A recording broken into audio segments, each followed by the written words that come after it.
sweet. Thank you for coming through. What's up, guys? Thank you. um, Before I start, I just want to let you know that if I get interrupted because I've got a delivery coming, I'm sorry, I'll have to take that, but I will be back. But yes, we are in Judges. Let me get the pages that we need. We are in Judges. Thank you for the like. We are in Judges, and we're going to be reading Brenda. Hey Brenda, thank you for coming through. We're in Judges chapters 9 to 12. We did chapters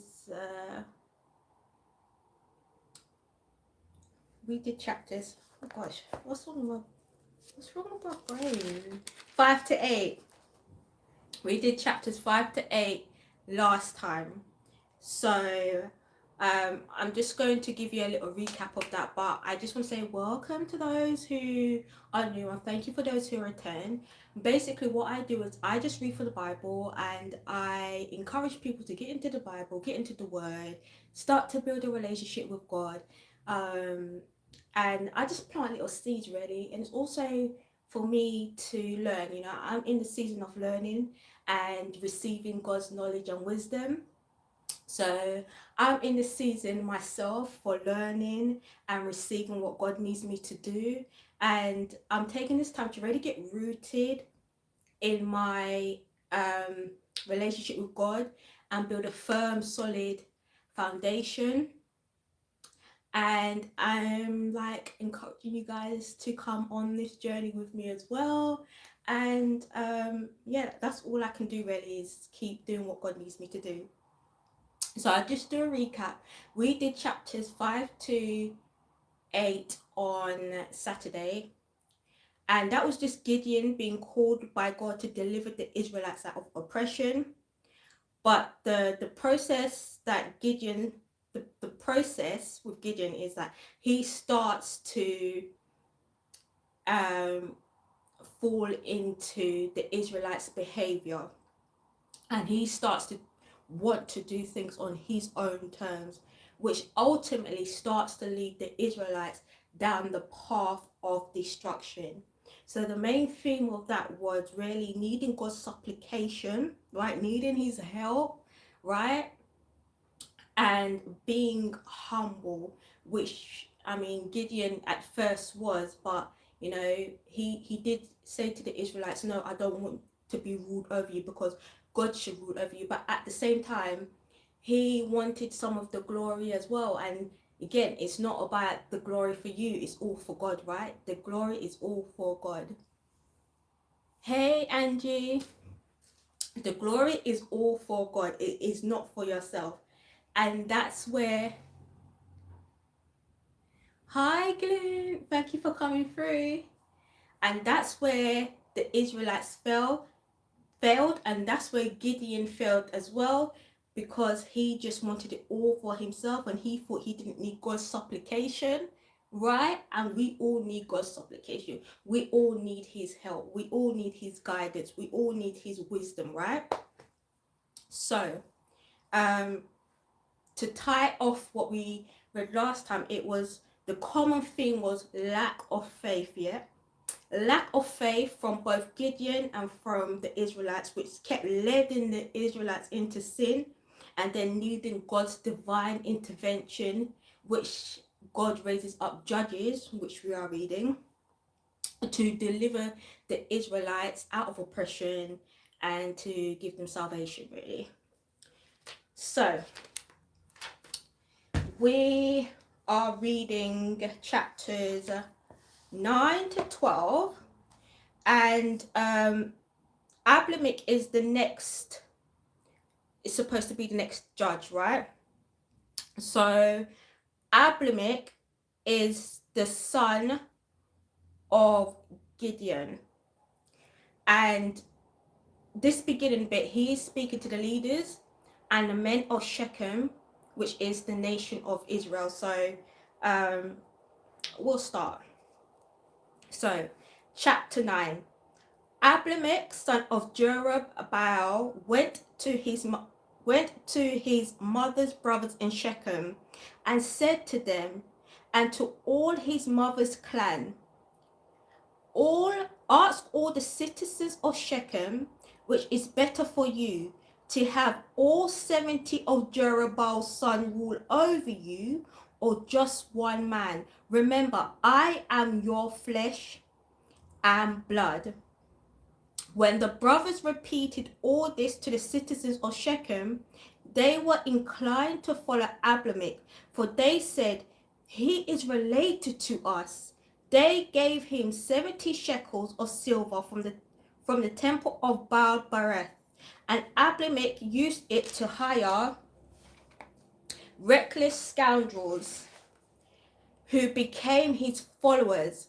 He went to his father's home in Ophrah, and on one stone murdered his 70 brothers, the son of Jerubbaal. But Jotham, the youngest son of Jerubbaal, which is Gideon, escaped by hiding. Then all the citizens of Shechem and Beth Millo gathered beside the great tree at the pillar in Shechem to crown Abimelech king. Now, as we can see, Judges, God is raising these people to become judges to take Israelites out of oppression, but the Israelites and himself has taken it upon himself to be king. This is not blessed by God. Hey twins, hey Nick, thank you for coming through. This is not blessed by God. God never asks for Abimelech to be a king, right? He never asks for them to rule over the Israelites, because he is the ruler over them first and foremost, right? So to say that, he's going to be king without the blessing of God is so disrespectful. When Jotham was told about this, he climbed up on the top of Mount Gerizim and shouted to them, listen to me, citizens of Shechem, so that God may listen to you. One day the trees went out to anoint a king for themselves, which is the Israelites. The nation of the Israelites went out to anoint a king for themselves. They said to the olive tree, be our king. But the olive tree answered, should I give up my oil, by which both God and humans are honored, to hold sway over the trees? Next, the tree said to the fig tree, come and be our king. But the fig tree replied, should I give up my fruit, so good and sweet, to hold sway over the trees? Then the tree said to the vine, come be our king. But the vine answered, should I give up my wine, which chairs both gods and humans, to hold sway over the trees? Finally, all the trees said to the thorn bush, come and be our king. The thorn bush said to the trees, if you really want to anoint me king over you, come and take refuge in my shade. But if not, then let fire come out of the thorn bush and consume the cedars of Lebanon. How have you acted honorably and in good faith by making Abimelech king? Have you been fair to Jerubbaal and his family? Have you treated him as he deserved? Remember that my father fought for you and risked his life to rescue you from the hand of Midian, which is Gideon. So this is Jotham. He is the son. So this is Abimelech's brother. And he's the only one that survived after he killed all of his brothers. But today you have revolted against my father's family. You have murdered his 70 sons on a single stone, and have made Abimelech, the son of his female slave, king over the citizens of Shechem, because he is related to you. So have you acted honorably and in good faith towards Jerubbaal and his family today? If you have, may Abimelech be your joy, and may you be his too. But if you have not, let fire come out from Abimelech and consume you, the citizens of Shechem and Beth Millo. And let fire come out from you, the citizens of Shechem and Beth Millo, and consume Abimelech. Then Jotham fled, escaping to Beer, and he lived there because he was afraid of his brother Abimelech. After Abimelech had governed Israel for 3 years, God stirred up animosity between Abimelech and the citizens of Shechem, so that they acted treacherously against Abimelech. God did this in order that the crime against Jerubbaal, 70 sons, the shedding of their blood, might be avenged on their brother Abimelech and on the citizens of Shechem who had helped him murder his brothers in opposition to him. These citizens of Shechem set men on the hilltops to ambush and rob everyone who passed by, and this was reported to Abimelech. Now Gaal, son of Ebed, moved with his clan into Shechem, and its citizens put their confidence in him. After they had gone out into the fields and gathered the grapes and trodden them, they held a festival in the temple of their God. While they were eating and drinking, they cursed Abimelech.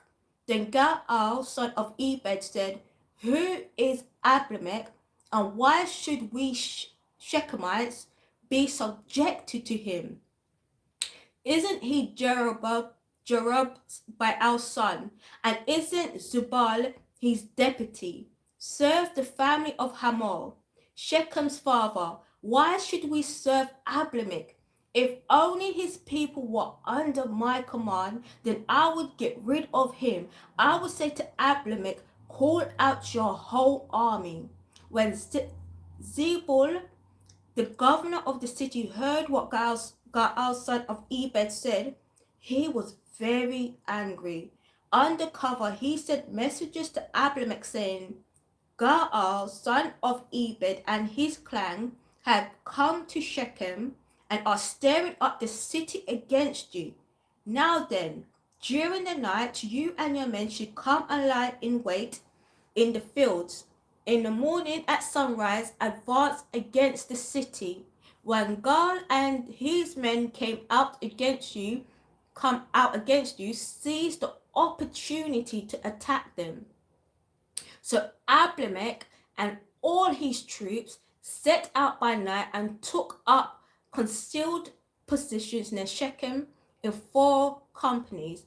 Now Gaal, son of Ebed, had gone out and was standing at the entrance of the city gate, just as Abimelech and his troops came out from their hiding place. When Gaal saw them, he said to Zebul, "Look, people are coming from the tops of the mountains." Zebul replied, "You mistake the shadows of the mountains for men." But Gaal spoke up again, "Look, people are coming down from the central hill, and a company is coming from the direction of the diviner's tree." Then Zebul said to him, "Where is your big talk now? You who said, 'Who is Abimelech that we should be subjected to him?' Aren't these the men you ridiculed? Go out and fight them." So Gaal led out the citizens of Shechem and fought Abimelech. Abimelech chased them all the way to the entrance of the gate, and many were killed as they fled. Then Abimelech stayed in Umar, and Zebul drove Gaal and his clans out of Shechem. The next day, the people of Shechem went out to the fields, and this was reported to Abimelech. So he took his men, divided them into 3 companies, and set an ambush in the fields. So you see how it's funny how at first they wanted to follow Abimelech, right? And now they are against him, right? They anointed him as the king, right, to rule over them, and now they're going against him. Sorry, I'm coming.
Sorry, had a delivery. Yeah, as you can see that Abimelech, the Shechem and Abimelech are going against each other. Where Shechem was for Abimelech, now God has made them go against each other, which is showing that don't play with God, don't mess with God, because He has the power, right? The power is all in His hand. The power is all in His hand, right? And they took it upon themselves to anoint Abimelech. So now they have to deal with the consequences that come after doing this without God's blessing. I just have to find out where I am now.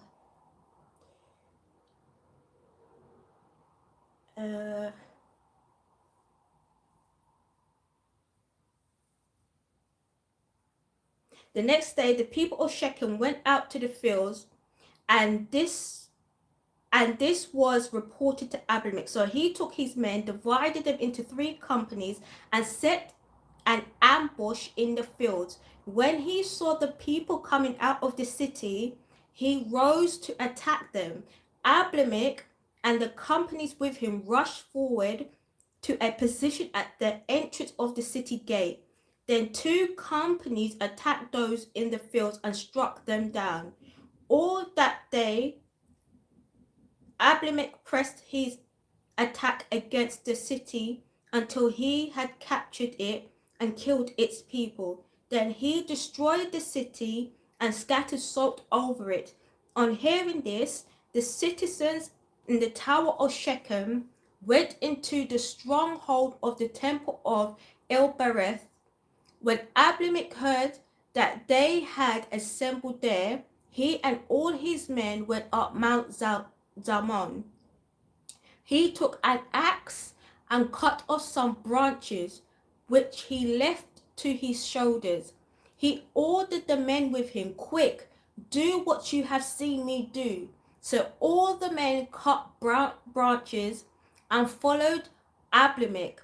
They piled them against the stronghold and set it on fire with the people still inside. So all the people in the tower of Shechem, about 1,000 men and women, also died. Next, Abimelech went to Thebez and besieged it and captured it. Inside the city, however, was a strong tower to which all the men and women, all the people of the city had fled. They had locked themselves in and climbed up on the tower roof.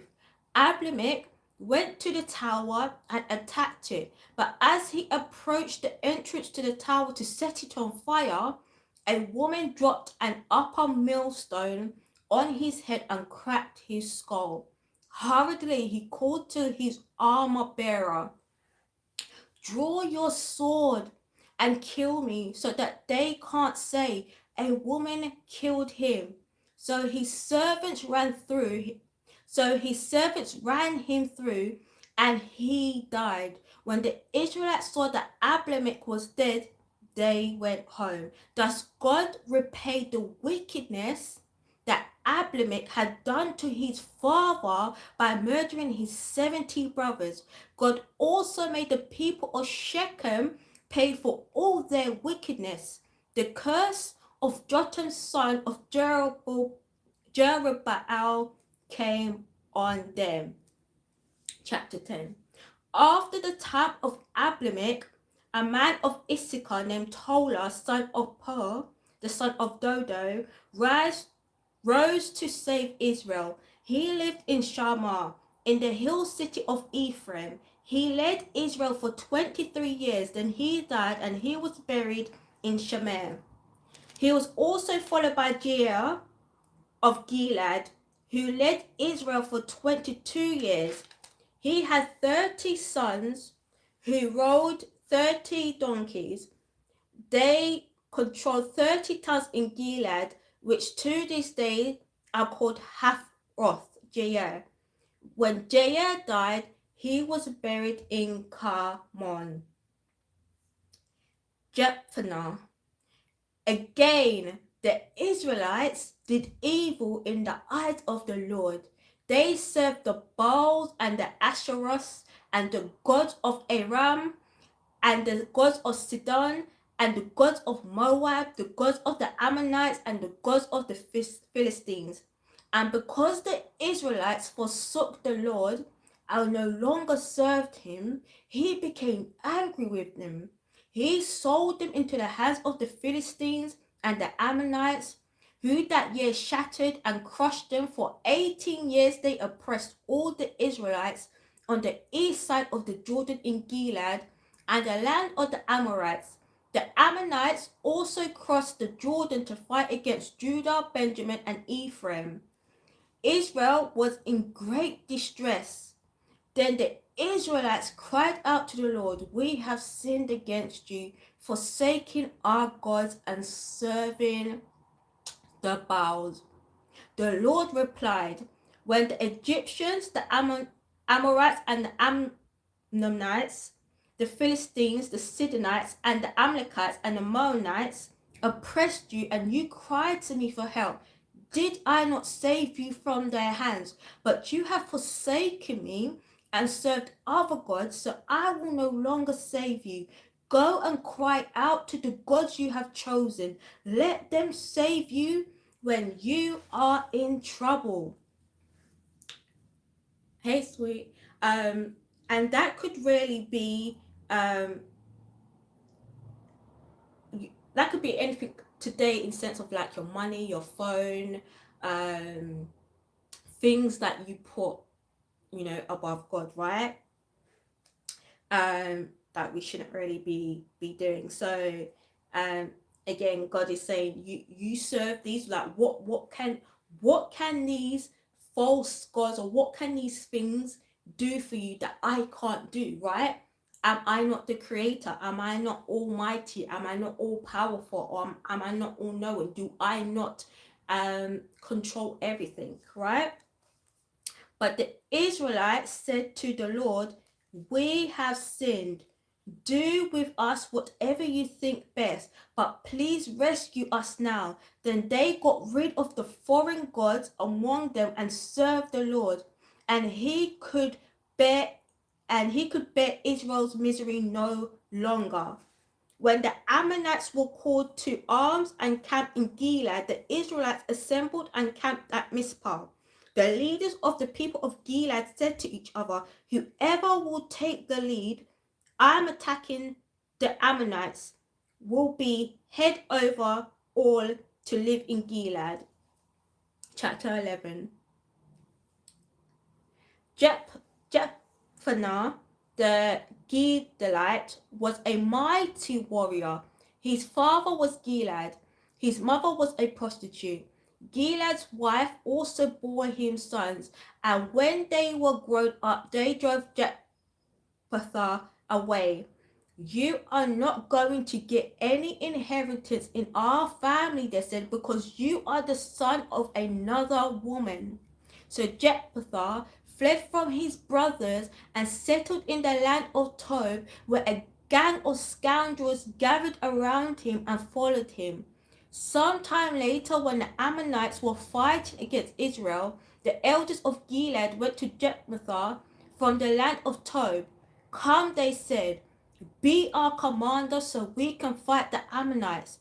Jephthah said to them, didn't you hate me and drive me from my father's house?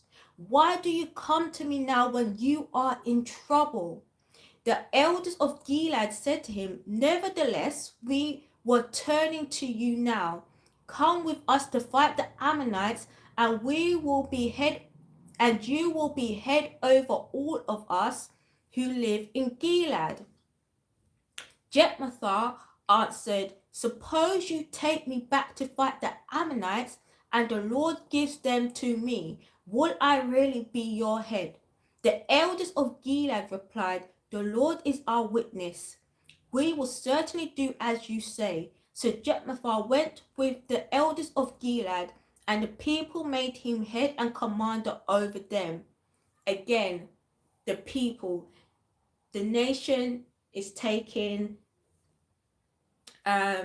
into their own hands in making someone a ruler or making someone save them, when really it should be God appointing that role, that authority to be able to save the Israelites. And he repeated all his words before the Lord in Mizpah. Then Jephthah sent messengers to the Ammonite kings with the question, what do you have against me that you have attacked my country? The king of the Ammonites answered Jephthah's message. When Israel came up out of Egypt, they took away my land from the Arnon to the Jabbok, all the way to the Jordan. Now give it back peaceably. Jephthah sent back messengers to the Ammonite king saying, this is what Jephthah says. Israel did not take the land of Moab or the land of the Ammonites, but when they came up out of Egypt, Israel went through the wilderness to the Red Sea and on to Kadesh. Then Israel sent messengers to the king of Edom saying, give us permission to go through your country. But the king of Edom would not listen. They sent also the king of Moab, and he refused. So Israel stayed at Kadesh. Next they traveled through the wilderness, skirted the lands of Edom and Moab, passed along the eastern side of the country of Moab, and camped on the other side of the Arnon. They did not enter the territory of Moab, for the Arnon was its border. Then Israel sent messengers to Sihon, king of the Amorites, who ruled in Heshbon, and said to him, let us pass through your country to our own place. Sihon, however, did not trust Israel to pass through his territory. He mustered all of his troops and camped at Jahaz and fought with Israel. Then the Lord, the God of Israel, gave Sihon and his whole army into Israel's hand, and they defeated them.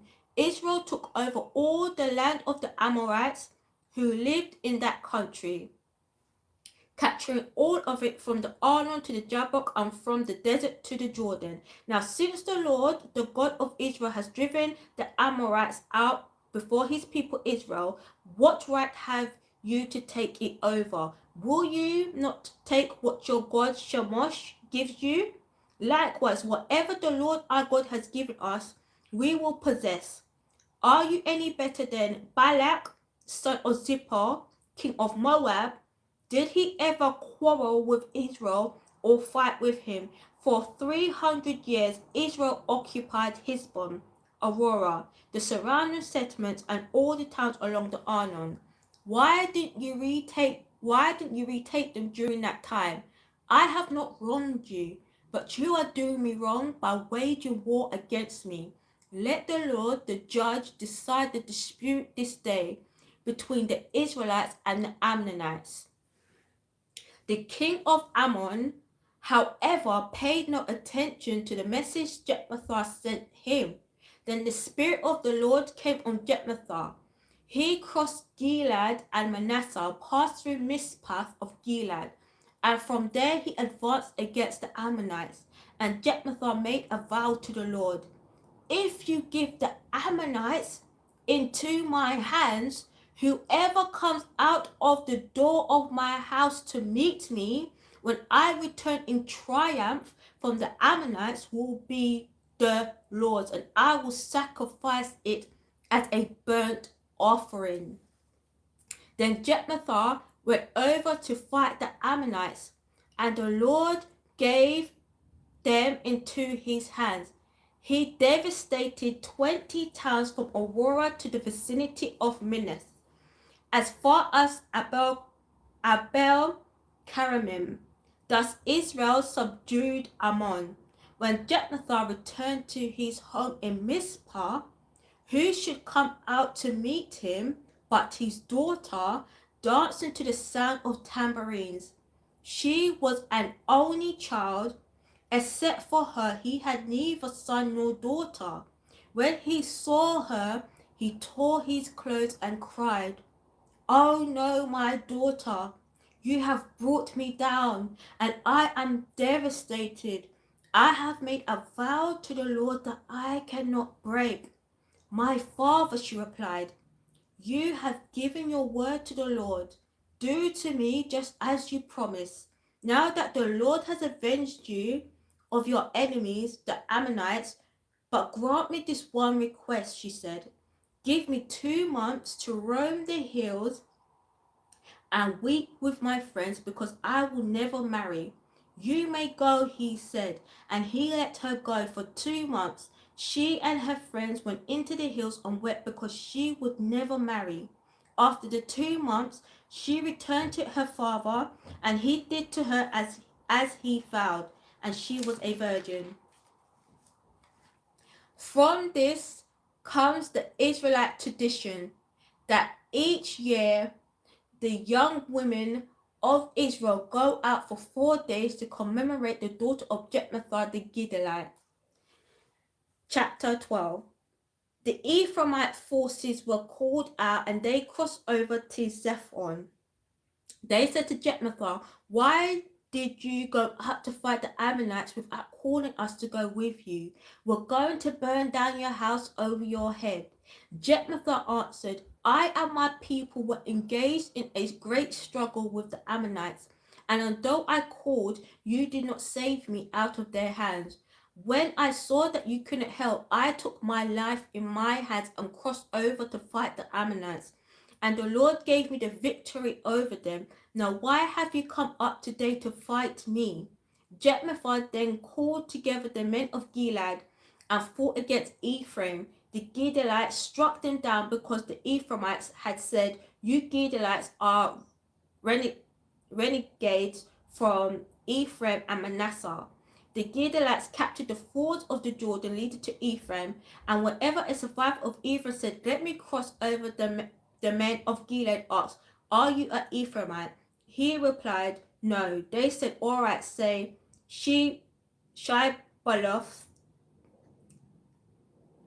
If he said Shibboleth because he could not pronounce the word correctly, they seized him and killed him at the falls of the Jordan. 42,000 Ephraimites were killed at that time.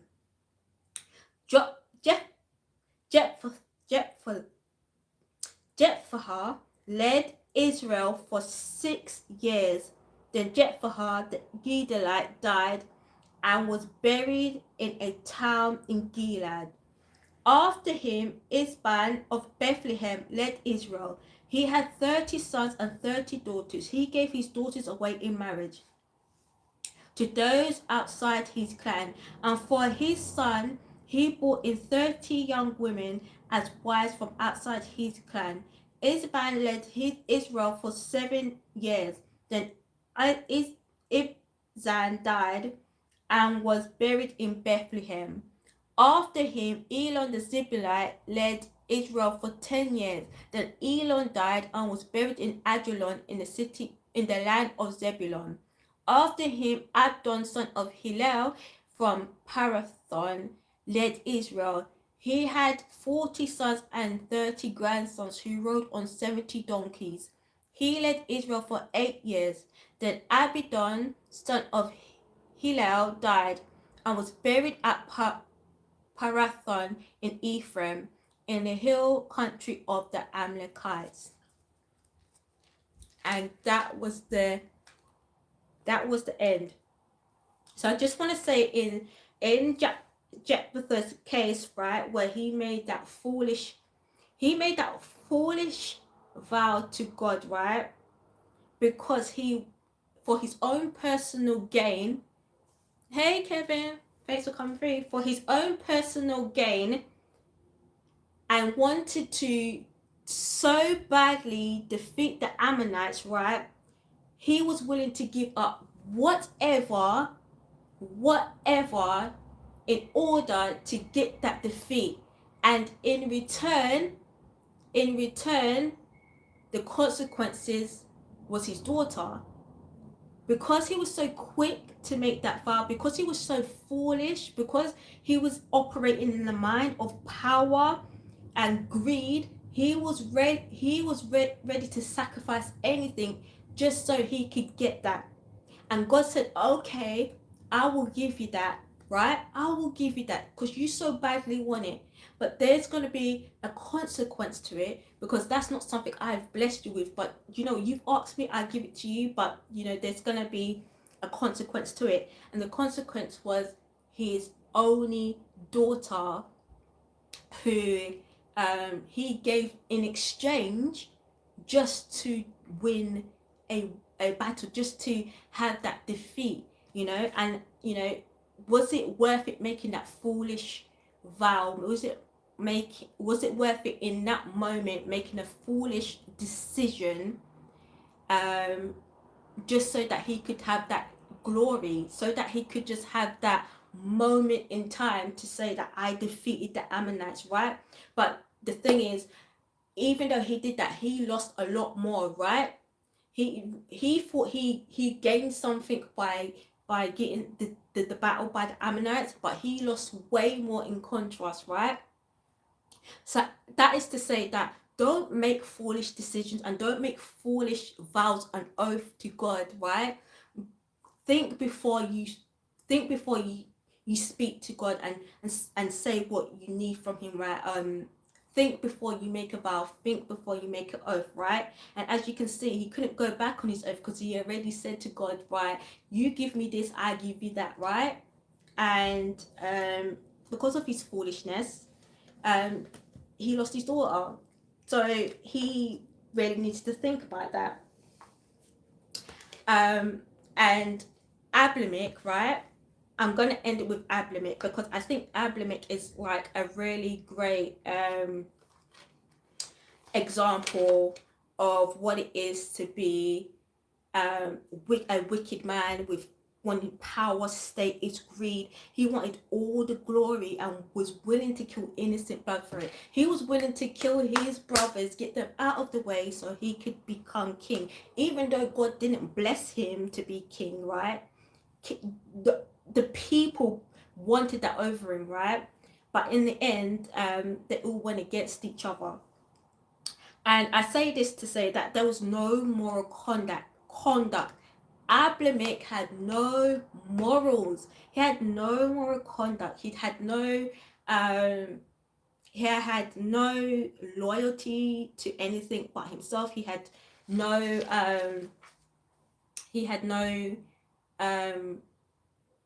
didn't think about God, he was all thinking about himself. And even in that moment, when the woman dropped the millstone on him, right? And the shame of him being killed by a woman was more important to him. His image being killed by a woman was more important for him. He didn't want to look bad. He didn't want people thinking bad for himself. So that's why he asked the man in his army to kill him, right? And in that time, he didn't ask for forgiveness. He didn't repent. In even to the last bit, even to the last minute of his life, he was concerned about his image. But at no point did he think, oh, let me ask for forgiveness, let me repent, no, he just wanted what he wanted, right? So, you just got to watch how you treat others, because God will repay you the same, as we keep seeing with the Amalek and with Gideon and with, the judges before, right? God will repay you the same as you do to others, right? And because it wasn't blessed by God for him to be a king, right? And it was the people that chose him, it was always going to be a recipe for disaster, right? Because when God is not involved, and you lean on your own understanding, it's never going to work out. It's never going to work out. So it was always going to be a disaster from the moment the people said, yeah, you be our king, right? So, you really have to be careful with who you surround yourself, because people can bring you down the path of destruction, right? People can lead you away from God, right? And because they did not seek God, and they did what they wanted to do, judgment came upon them. You can't run away from God, right? You can't hide from God. You can do what you want to do, but judgment is going to come upon you, right? And that's something that you're going to have to deal with yourself, and you should be relying on God. And one thing that Abimelech had was the spirit of the Jezebel. Let me tell you, when I sat down and I read this, automatically I said, Abimelech has the spirit of the Jezebel. And as we get further into the Bible, we'll speak about Jezebel, right? But for those of you, if you don't know, Jezebel was a wicked woman, right? Jezebel was a wicked woman, and she caused a lot of evil, and she did wicked things, right? And even down to her last moments, her herself was thinking about her image. She did not ask for forgiveness or repent. She was operating in pride. She thought she was right. She was sticking to what she knew her God was right. Everything she was doing was right, even though God was showing her the signs that no, I am the only one, I am the only God. But she kept sticking to her own understanding right into the very last minute she died, right? And she did not ask for forgiveness, and she did not repent, and she fell to her death like how Abimelech did, right? With her pride and with her self-image and not thinking about God. So I just want to leave it there, because I'll probably said a whole lot, right? About the judges so far. I don't understand. You don't understand. What do you understand, Sweet? The Jezebel spirit, or like Abimelech, or let me see, it's coming. Sorry guys. Hi Rihanna, thank you for coming in. Hi Divinely, thank you. Hey Frankie Frog, thank you. Thank you. The first part with Abimelech,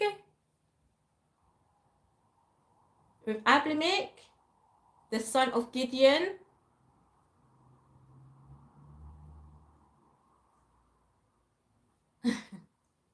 Yes. What do you understand? That he was appointed as the king by the people, and in the end they went against each other.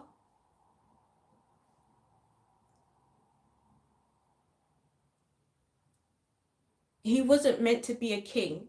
The whole point of Judges is that God raises up these people that are mostly overlooked, that you wouldn't think to be judges, right? To save the to save the Israelites out of oppression. But on this occasion, Abimelech was chosen by the people. It wasn't from God. He did things on his own understanding, and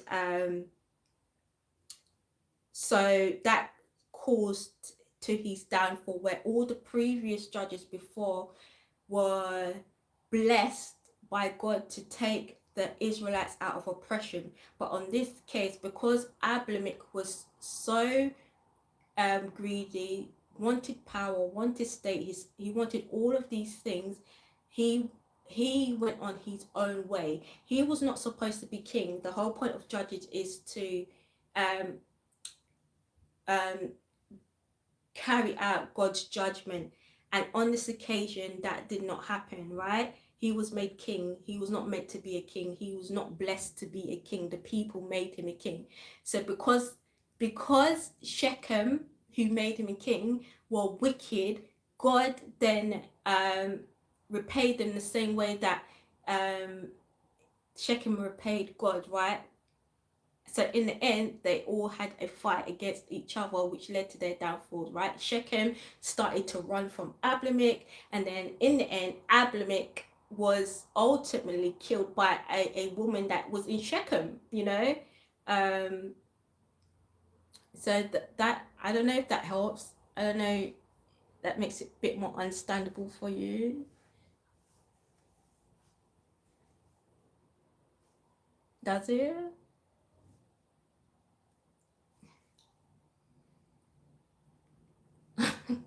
Okay, so I mean, you guys can go back and read it yourself to understand, but I had to read it a couple of times to understand. So maybe you can go back, read it, you will understand yourself, like the contrast from him to the previous judges. Hey Arnold, I'm here for Jesus. Okay, guys, I think I've said a lot and I don't want to confuse anybody anymore.